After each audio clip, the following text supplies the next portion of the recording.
Hospital పడదానన్నాడు. Hospital ఎక్కడికి వెళ్ళావా?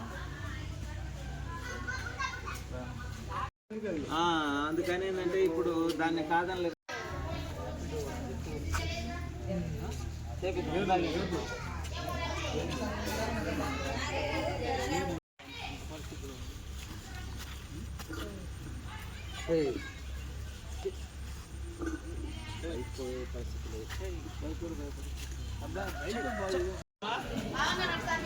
బాగున్నానమ్మా.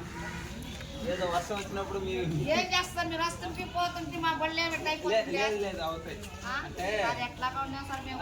ఇప్పుడు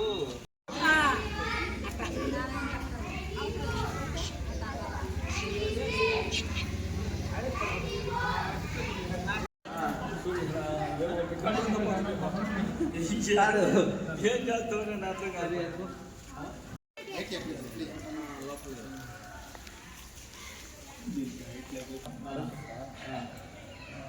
మాట్లాడు బాడిస్తాం ఇప్పుడు.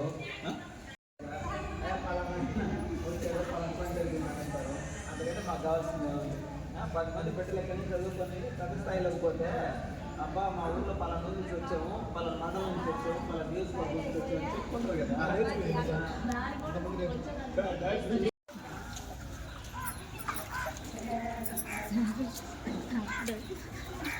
సాయి సరి యావకు చేపలు కడతారు లేవా? రాత్రి ఎలా వాన వచ్చి లోటాయి చూడు చెల్లేకి.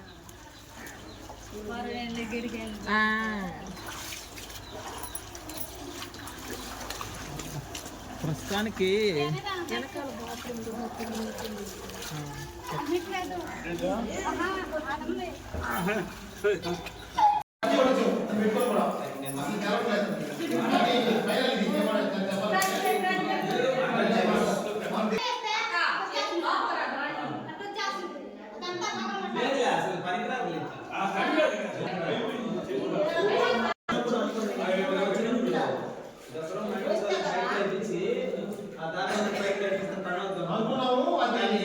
ఈ వంతన వస్తుందంటే ఆ పెంచులు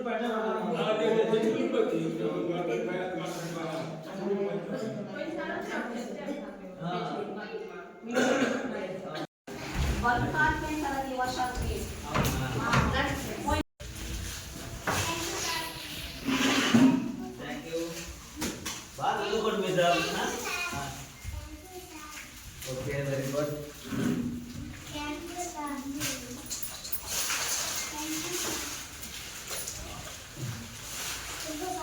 అన్న చేతికి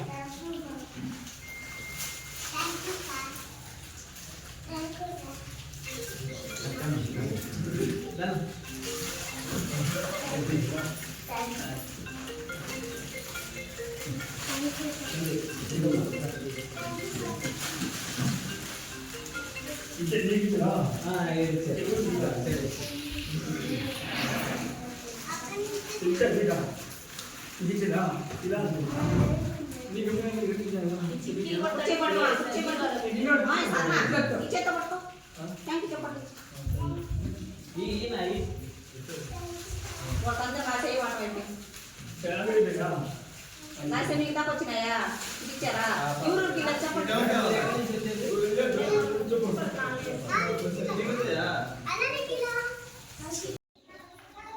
ఇటీవల 3 రోజుల నుంచి తుఫాన్ కారణంగా నెల్లూరు జిల్లా చుట్టుపక్కల కూడా భారీ వర్షాలు, 3 రోజుల పాటు ఎడతెరిపి లేని వాన. ఈ వానతో ప్రజలందరూ కూడా ఇబ్బందులు పడే పరిస్థితి. అందులో భాగంగా ఏదైతే సర్వేపల్లి నియోజకవర్గం వెంకటాచలం మండలం కురిచెర్లపాడు ఎస్సీ కాలనీ, ఇక్కడ గతంలో కూడా వర్షం వచ్చినప్పుడు ఈ స్కూల్ని పరిశీలించాం. వర్షం వస్తే ఈ ఎలిమెంటరీ స్కూల్ 1వ తరగతి నుంచి 5వ తరగతి వరకు కనీసం 30 మంది పిల్లల దాకా ఎస్సీకి సంబంధించినటువంటి పిల్లలందరూ కూడా ఇక్కడ చదువుకునేటువంటి పరిస్థితి. వాళ్ళు వర్షం వస్తే స్కూల్ మొత్తం మునిగిపోయి కనీసం 1.5 అడుగులోతు నీళ్ళతో నిలబడిపోయేటువంటి పరిస్థితి. అయితే వాళ్ళ పిల్లల తల్లిదండ్రులు వర్షం తగ్గిన తర్వాత ఆ నీళ్ళు ఎత్తిపోసుకుని ఆ స్కూల్లో మళ్ళీ యథావిధిగా క్లాసులు కొనసాగేటువంటి పరిస్థితి గతంలో కూడా చూసాం. ఇప్పుడు కూడా వాళ్ళ కోరిక మేరకు ఇక్కడికి వచ్చి చూడడం జరిగింది. నిజంగా చాలా బాధాకరమైన విషయం. వెంటనే పక్కన ఏదైనా ఇల్లుంటే మాట్లాడి ఆ స్కూల్లోకి ఆ ఇంటికి పిల్లల్ని తరలించి అక్కడే స్కూల్ జరిపించమని చెప్పడం జరిగింది. ఈ విషయాన్ని స్థానిక శాసనసభ్యులు సోమిరెడ్డి చంద్రమోహన్ రెడ్డి గారి దృష్టి కూడా గతంలో కూడా తీసుకువెళ్ళాం. మళ్ళీ కూడా తీసుకువెళ్ళి ఆ స్కూల్కి ఎస్టిమేషన్ కూడా వేసింది కాబట్టి త్వరితగతిన ఆ స్కూల్ నిర్మాణం అయ్యే విధంగా మా వంతు మేము కృషి చేస్తాం. అదేవిధంగా కనీసం 2 కిలోమీటర్ల వరకు కూడా ఈ ఊరికి రావాలంటే మోకాళ్ళతో బురదలో వచ్చేటువంటి పరిస్థితి. వర్షం పడితే రోజుగా కార్లు కానీ బైకులు కానీ నడిచి వచ్చేదానికి కూడా ఎంతో ఇబ్బంది. కాబట్టి ఆ రోడ్డు నిర్మాణం కూడా చేయాలని చెప్పడం జరిగింది. గతంలో కూడా చెప్పున్నారు. అయితే గత 5 సంవత్సరాలు వైసీపీ పాలనలో ఏ రోజు కూడా గ్రామాల్లోకి వెళ్ళి గ్రామాల ప్రజల పరిస్థితులు అడిగి తెలుసుకోవడం కానీ, స్కూల్ను సందర్శించడం కానీ, రోడ్లను సందర్శించడం కానీ, వాళ్ళ స్థితిగతులు అడిగి తెలుసుకోవడం కానీ, పేద గిరిజన కాలనీకి వెళ్ళడం కానీ చేసినటువంటి పరిస్థితి లేదు. నాడు నేడు పనుల్లో కోట్ల రూపాయలు మింగేసి పూర్తి స్థాయిలో నాణ్యమైనటువంటి పనులు కూడా చేసినటువంటి పరిస్థితి లేదు. నేడు కూటమిలో భాగంగా కూటమి ప్రభుత్వం ఏర్పడి 1.5 సంవత్సర కాలంలో అనేక పనులను ప్రారంభించడం జరిగింది.